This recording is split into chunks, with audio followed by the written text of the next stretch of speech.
Thank you, President. My matter is for the Police Minister. It follows last week's arrest through Operation Malto of 44 Australian members of an international pedophile ring, including 11 Victorians, on mass charges of possession of extreme child exploitation material. Given the punctilious work that led up to those arrests, I want to express my admiration and gratitude to those involved in endeavouring to bring the alleged perpetrators to justice. In particular, I want to thank the Australian Federal Police, who led the work, and the Home Affairs Department, who coordinated the involvement of Australian governments, and locally, the Five Eyes Network in relation to these developments.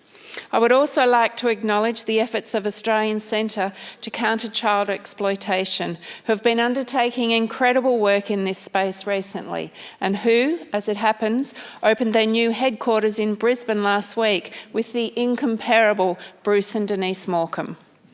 Closer to home, I'm sure Victorians would also be interested to know any details that our Police Minister might be able to share about our state's involvement in Operation Malto.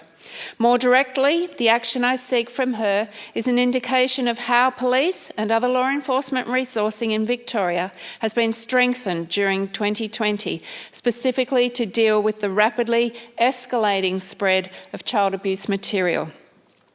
As the Minister will know, the former Police Chief Commissioner Graham Ashton revealed in 2019 that Victoria was then facing a tidal wave of violent child pornography activity.